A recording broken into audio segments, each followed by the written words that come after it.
So, tignan mo to idol ha. No, binabakas ko lang yung gulong oh. Tignan mo oh. Kita nyo, ang lakas ng alog oh. Diba? Yun, hindi natin alam kung ano pa yan, pero malalaman natin mamaya. Yan oh. Maganda dito, nakaangat yung gulong, no? Basta testingin nyo. Yun, talaga makikita nyo yan. Yan oh, dito pa lang, ramdam nyo. Ang alog. Okay. Oh, ito. Ito ang tunog ng preno kapag kapalitin na. Ito. Tingnan natin. Bilis.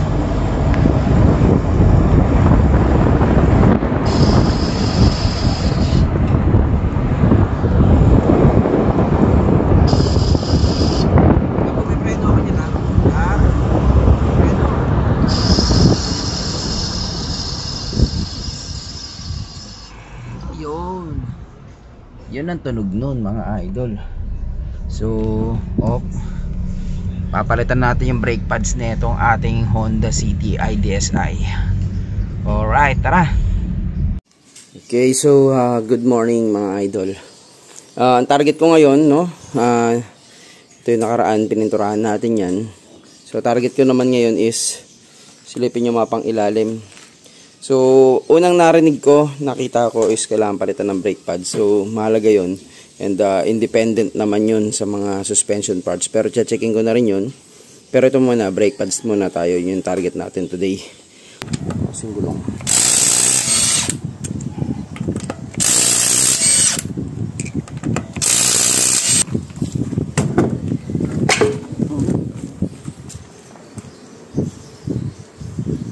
Yun nga yung sinasabi sa'yo nung nakaraan. Ubus ang gulong oh. Ubus na yan. Bukod sa mapapansin mong ito ang inubos niya, no, wala na rin. Ubus eh oh. Wala na tira eh. Kahit yung nagguguhit ng gulong walang pakinabang dito. Okay, kasama na yan. Okay, so paano hindi tutunog yung preno niya, ubos na. Ayun oh. Wala na halos. Wala na, di ba? Kita nyo naman. Pero hindi naman nagbakal sa bakal. Pero wala na. Saan ang kabila? Oh, ganun lang din. Oh, hindi ko makita. Sige, tignan natin. Tignan natin kung paano yung sa kabila. Yan oh. Okay, paano nga naman palang hindi mawawala sa alay, no? Luwan eh. O yan, papalitin din natin yan. So lahat yan, yung mga nakikita natin, papapalitan natin yan. Okay, pero ito muna, dito muna tayo. Kasi, alam nyo na, gamit pa rin kahit papaano. Tara. Okay, so tanggalin natin tong caliper. Okay, so dalawang tornilyo lang to mga idol. Di 12. And then pwede na natin mahugot yan. Yun. Okay, so bibilang ko to ng brake pad. Ngayon kapag kayo nagbunot nito tignan nyo na rin baka may mga tagas dyan, di ba? Yung mga ating mga piston.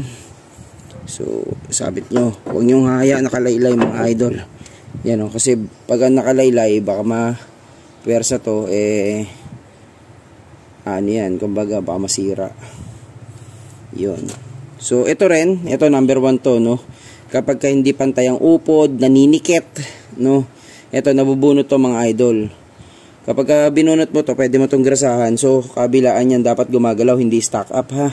Kasi ang trabaho niya, di ba, nandito yung caliper, nakakabit dyan, nakaganyan yun, no? Pag pumreno ka, pag tumulak yung piston, tutukod yun, ito ibabaon niya, para ito naman ang hatakin niya. So, pag ano, ang movement nun, kumbaga, tutulak si piston dito, pag tumulak, ito, sabi mo na yung piston, no? Pag tumulak yung piston, yan, no, gaganyan, no? O, di ba? Kaya, habang tinutulak ni piston itong kabilang pin, habang tinutulak ng piston tong kabilang pad, ito naman si caliper, ito is ginaganyan niya, yan o. Ganyan ang movement niyan. Di ba? Kaya po may preno. Ganun. So, nagpapantay sila ng ipit. Yan o. Di ba? O. Ganyan. So, ngayon, ito yung naglalaro nun. Ito yung pinaka-railing niya. Kapag to stack up, hindi makakapag-preno. Hindi pantay. Magwa-warp yung preno ninyo. Maaaring kabila lang ang pudpod. Then, naninikit. Di ba? Ito, bulok na bulok. Oh. Ayan. Oh. Oh. May natira pa naman. Pero, oh, di ba? Pati yung kanyang ano eh. Ano to? Advix. Advix pala ito eh. Kaya pala payat na payat eh. Advix. Advix. Kaya payat na payat. Nipis eh, no? Napaya. Yan oh. Oh. Ito yung tumutunog, mga idol. Oh. Ito. Yan. Oh. Tingnan nga natin kung anong brand to. Advix din yata ito eh. Yun oh. Oh, syempre malamang yan. Advix din yan, di ba? Syempre, alam na, palitan mo hindi pantayan. Yan o. Advix, kaya payat na payat. Yan o. Paano yan tumutunog mga idol? Ito yan o. Ito, di ba? Pag pumareno ka, gawag yan. Yan o. Yan. Yun, gumagano siya o. Pag tumama to, sumasadsad dito, nagbabibrate. Yan o. Kaya ganyan. Yun, ganun yun. Kaya tumutunog, nag-warning. Palitan natin, tara. Bibili muna ako. Okay. Ito, nakabili na ako, brake pads oh. Oh, di ba? Mumurahin lang mga idol. 850 daw, di umano. Ngayon mga idol, no. Bubuksan nyo to. Kailangan nyo i-monitor to. Tignan ninyo, ha. Baka umapaw. No? Ngayon, bakit baka umapaw? Kasi nabawasan na yan, kakatulak ng piston. So yung space na inoccupy nung itinulak niyang paluwa, kinargahan niya ito yun. No? Kumbaga dito nang galing yung fluid nun. Ngayon, dahil nga ibabalik natin yung piston, babalik din dyan yung fluid. Aapaw yan. Yun ang sinasabi ko. No? Ngayon, ito yan. Ibabalik natin itong piston niya, no? Tama, malaki niluwa niya, no? Yan, no? Diba? Dapat yan, mga nandito yung banda. O, laki na niluwa niyan. Babalik natin yan. Para may pasok natin yung makapal na pads. Pag hindi yung binalik yan, hindi yung papasok dito kasi nakaset yun sa manipis. Yun. O, tara. Ngayon mga idol, gawin natin, no? Ibabalik natin to. Ako pinababalik ko dyan, ito. Wala kayo nito, C-clamp, G-clamp. Pwede yun. Okay. Yan, o. Sinasabi ko, o. Diba? O, compare natin para malaman nyo. So, ito na nga, no, para makita nyo lang. O, diba? Ito yung nyo, indicator nyo. So, kasama yung pag binili. Ngayon, pagka yan, sinalpak mo, ganyan yan, no. O, isipin mo yan. O, yan lang ang space nya, no. Kaya hindi po pwedeng hindi mo ibabalik yan. O, yan lang space. Isipin mo naman, ang nipis nyan. O, may papasok mo ba dito yan? Diba? So, gagawin natin, ibabalik mo yan, no? Pag binalik mo yan, ganito yan, no? Yan, no? Op, sandali. Yan. So, gagawin mo lang dyan is iipitin mo ng ganyan yan. Tapos yung sinasabi ko, tignan nyo doon sa taas, ha? Baka tumagas yung fluid. Check na pa. Yan, okay pa? Yan, no? Nakita nyo? Yan, no? Mabaw, no? O. Op. Ano? Umangat na? Kita na? Umangat yung ayan. Pero hindi pa umapaw? Hindi pa. Pero kita na? Oo. Yan. O, so, ibig sabihin, kapag yan, binira ko sa kabila yan, kailangan kong umapod na? Hindi pa rin. Yan. So, pagka tinignan ko sa kabila yan, so, re-reset ko na ng husto. Yan yung sagad niya. Ngayon, pagka binira ko yung kabila niyan, malamang yan, yan o, di ba? Halos flat na flat siya o. Binaon ko talaga ng gusto. Okay lang yan. Kasi lalabas pa yan pagka pinreno mo. So, tignan natin yung fluid o. Sinabi nga umangat o. Di mo o, di ba? Ngayon, sure ball yan. Kapag yan, binira yung kabilang side, apaw na yan. So, magbabawas ako dyan. Kung paano bawasan yan, discarte nyo na yun. Pwedeng injection, yung ano, syringe. Yun. Basta dapat yan, mahigop mo yan. Siyempre, sasabayan mo na rin yan ng konting linis. Diba? Nandyan na yan, yo. Ito mo, kapal niyan. O, sipin mo. O, diba? Dumi niyan. O, kaya lilinisin mo. So, dapat nga kanina pa bago pinasok eh, diba? Pero goods naman niya, okay lang yan. May boots naman yan eh.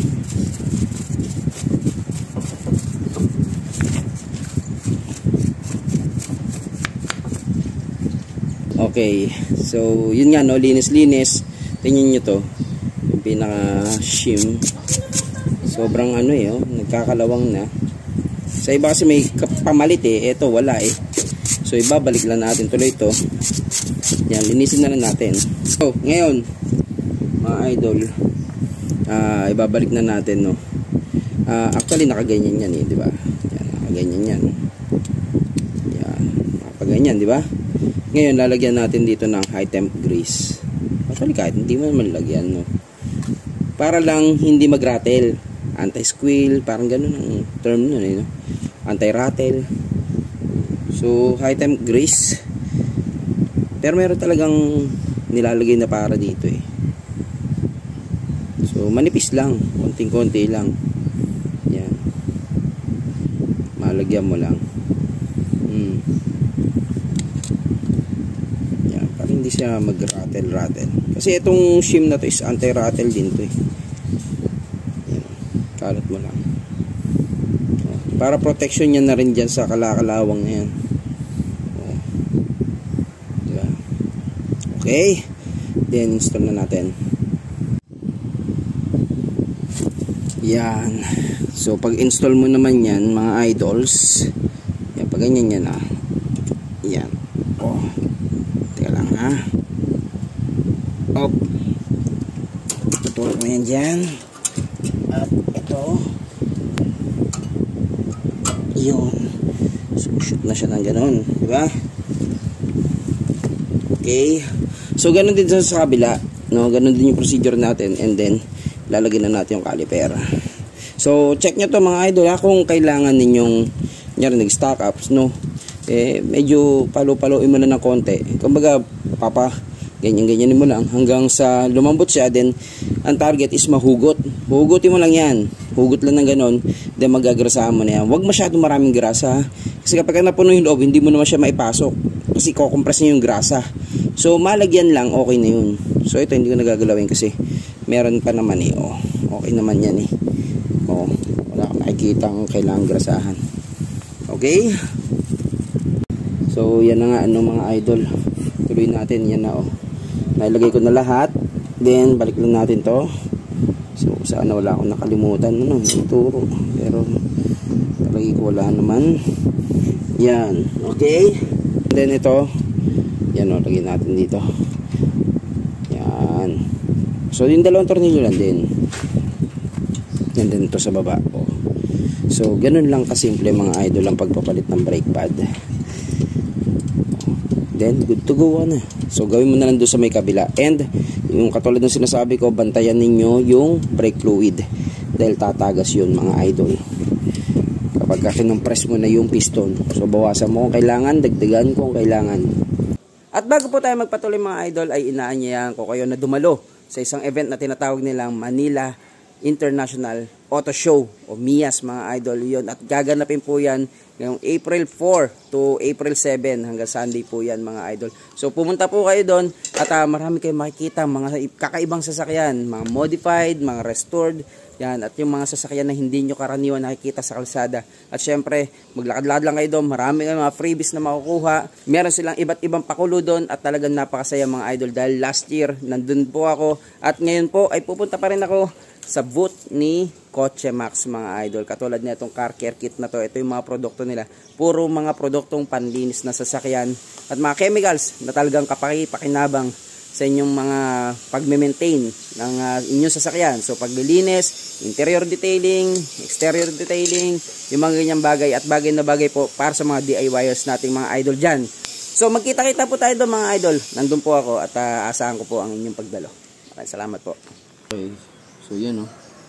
Pares ng patama, pares na pares oh. Kumbaga sa pagkakalain, parang pinareho rin eh. Oh. Dito okay. Pares din ng upod oh. Malalaman natin kung ba't nagaganyan. Sa susunod na mga video yan mga idol. Ito naman mga idol ano. Kaso na itong kabila, no, tignan natin para may idea tayong lahat. So ang kaso niya is may mga tagas ng langis dito all over, no? So anong kaso niyan? So simple lang ang kaso niyan mga idol. Kitang-kita naman sa lubuluwa sa CB boot. Yan ang susolusyon na nating sumunod mga idol. So magpapalit tayo niyan. Sa loob okay pa naman, wala naman siyang tagas I think. Though merong mga konting parang mga ano siya tayo doon, may konti parang nagpapawis lang naman, pero hindi naman siya talagang nagsasabugan yun lang isa, no? Kasi actually mga idol, nakabili na ako ng boots pero ito lang isa.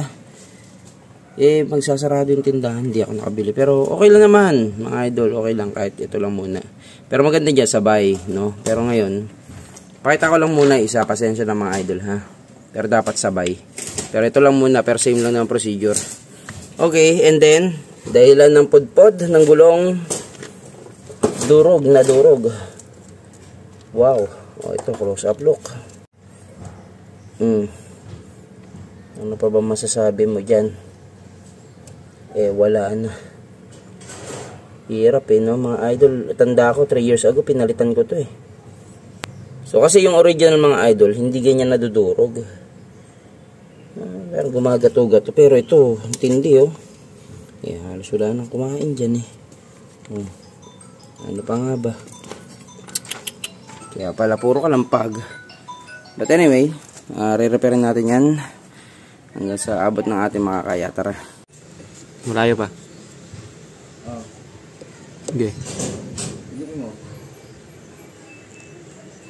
Sige pa. Pit. Okay na? Sige pa. Okay na. Ano yan? Okay, so ito yung nabuhugot natin nung pinakawalan ko yung kabila. So marami pa. Magbabos pa ako. Yan para lang hindi umapaw yan.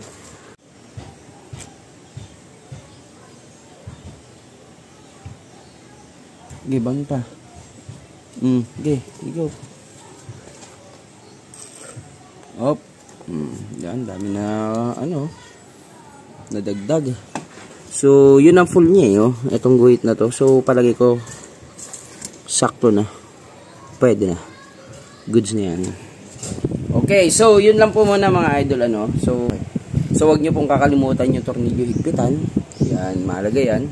And yung kabila po pagka kinumpress nyo yung piston ng kabilang preno, bantayan nyo doon. Pag tumagas kasi, yung brake fluid nakakasira ng pintura, ng kung ano-anong parts ng ating sasakyan. Kumbaga pagka nababad, parang ganun. So tutulo yun. Kaya paalala lang mga idol. So yun na po muna mga idol. Salamat po.